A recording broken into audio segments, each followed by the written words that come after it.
Here at the museum, we think that every single LEGO set has a story to tell.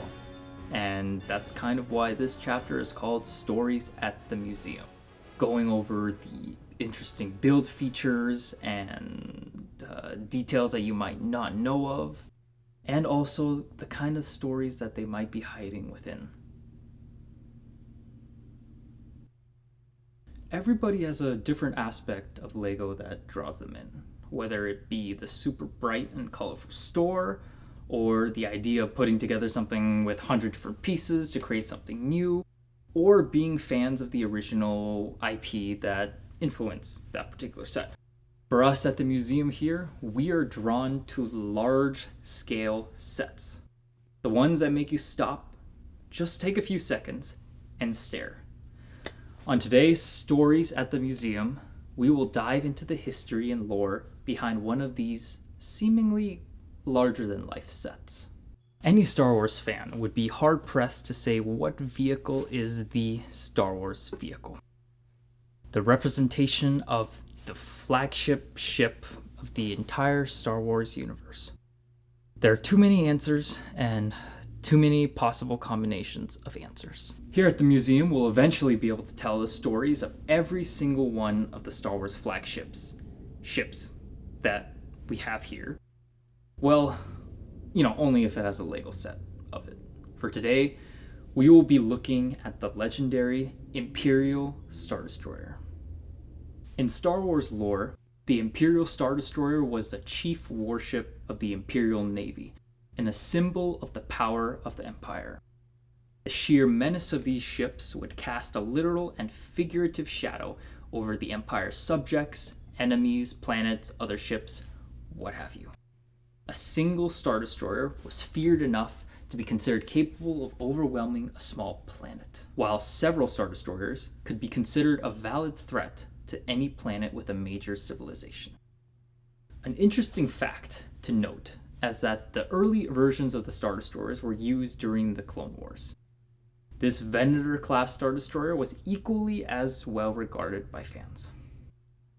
Measuring over 17 inches, 44 centimeters high, 43 inches, 110 centimeters long, and 26 inches, 66 centimeters wide. This is actually not the first iteration of the Imperial Star Destroyer in LEGO form.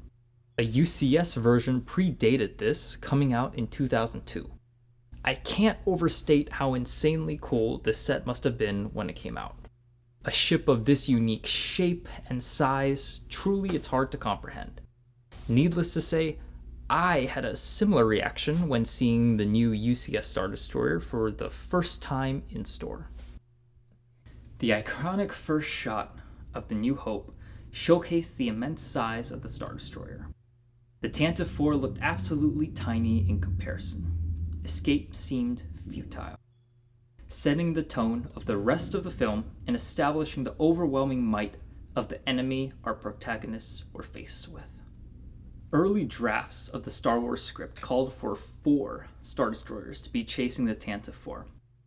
However, complexity and budget costs ultimately resulted in the single massive Star Destroyer that we see in the final picture. ILM built a 91 centimeter long, 36 inches, shooting model of the Star Destroyer using a model building technique called kit bashing, which is pretty well known amongst model builders. The size of the model was actually pretty close to the LEGO UCS set. What's interesting is that the Tantive IV model from ILM was not to scale to the Star Destroyer. In fact, lined up next to each other, the Tantive IV would be just about half the length of the Star Destroyer. This would be the first of thousands of special effects shots achieved by ILM through the production of the original trilogy. This particular shot made use of motion control photography by way of a new camera that was invented for this film. Alright, so let's go ahead and take a look at some of the actual details of this set. So I'm going to get a lot of the names wrong, so I'm going to apologize in advance. We see the bow detailing on the very top of the front of the bow, and you see a lot of the greebling detail that's going to be pretty predominant throughout this set. So you have some rare smooth paneling right here above some more piping detail and greebling too. This turbo laser turret rotates a little bit, but it doesn't rotate too much, I suppose. The lower superstructure here is right above the middle of the hull. And then you see more of the greebling that's always going to be just adorning this entire set. And you have the 3 rotating turrets. There's one more rotating turret too, but we'll take a look at that a little later. Rotating the Star Destroyer around so that we can look at the Tantive 4. There's a small connector to the Star Destroyer with this clear piece. And you see the main hull, the engines and radar array that's on this actual Tantive 4. It's a small set, but it's pretty well detailed. You see some flap details on the very stern, and most of the lower hull is pretty studded. There's a TIE fighter in the actual hangar bay itself, which is an awesome touch. I recall as a kid, after watching the Star Wars films, being absolutely obsessed with those large picture books that showed the cross-sections of Star Wars ships. I think they made these kind of books for a lot of different shows and movies. In comparison to seeing the select interior sets in the films, this was a unique way to view all the details of these ships. I could truly appreciate the scale and size of the Star Destroyer through these cross-sections. The Imperial Star Destroyer boasts several mind-blowing statistics. It measured 1,600 meters with a weight of 40 million tons. The crew consisted of 9,700 stormtroopers with 9,235 officers and 27,850 crew members. The Star Destroyer operated a whole fleet of smaller starships, 72 TIE fighters, 20 AT-ATs, 30 AT-STs, 15 ITTs, and 8 landing shuttles. As for weaponry, the Star Destroyer was equipped with 6 turbo laser turrets and 2 heavy ion cannon turrets. At the height of the Empire's power, there were over 25,000 Imperial Star Destroyers in existence, all built from the Empire's manufacturing planet. The more and more I read up about the lore behind the Star Destroyer, the more unbelievable the triumph of the rebellion feels. Let's go ahead and take a look at some of the superstructure elements of the Star Destroyer. You get a nice shot below from here. There's some stern greebling detailing that we've discussed before. The mid of the superstructure here extends pretty far out to the sides of the Star Destroyer itself. You can see this greebling along the sides of the different levels of the superstructure, and the top of the superstructure is sloped in 2 different pieces, there's not much of a gap in between them, so it looks pretty awesome. The top level of the superstructure here is a little bit more detailing too, and greebling as always. So the top panel is obviously pretty much all studded. There's not many smooth pieces here on this set at all, actually. And towards the rear of the superstructure, you have some additional greebling detailing. You see different pieces and piece usage, which makes this set very interesting, especially during the build. Rotating to the rear of the Star Destroyer, you see the 3 engines, and you see a little bit more of those flap details. I don't know if they're actually flaps, but that's what it looks like to me. And you see a little bit of that command center tower right in the middle. So I do know some portions of this command center tower. There's a tractor beam at the very top, and you'll have a little bit more greebling on the sides too, but it's relatively smooth, but not too many other details. I recall a recent film example of the Star Destroyer in action that really cemented itself in my mind, and it's the scene in Rogue One where we see our protagonists arrive in Jeddah, where an Imperial Star Destroyer is parked right over the city. What strikes me about this scene is it's one of the rare times where we see a Star Destroyer not in space.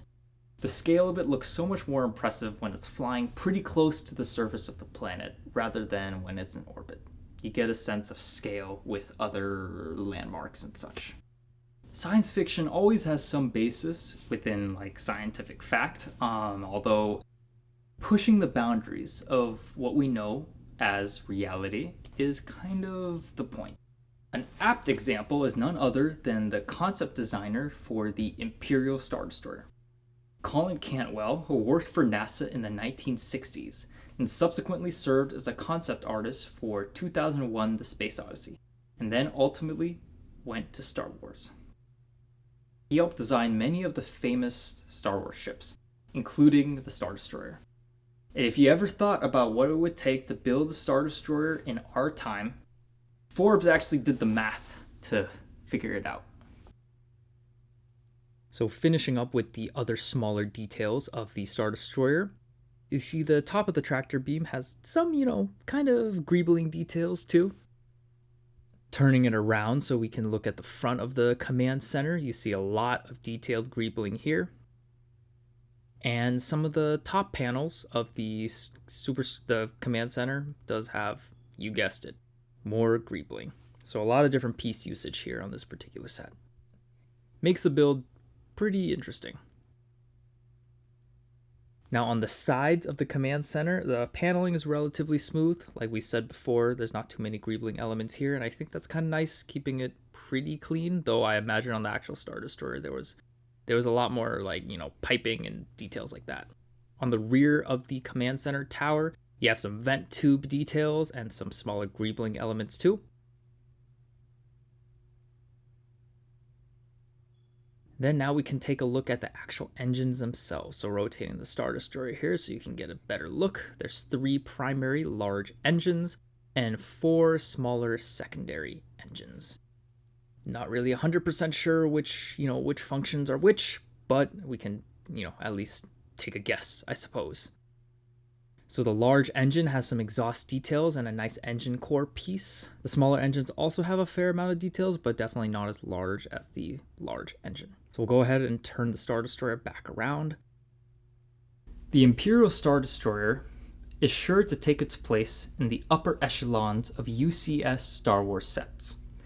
However, it's not just the size and the build that makes this set a legend, but the lore and the stories behind it. The vivid imagery of the Star Destroyer overwhelming the frame whenever it appeared still has a solid place in my memory. It may not be the Star Wars ship, but we can call it the Empire ship. I'll leave it up to you to decide.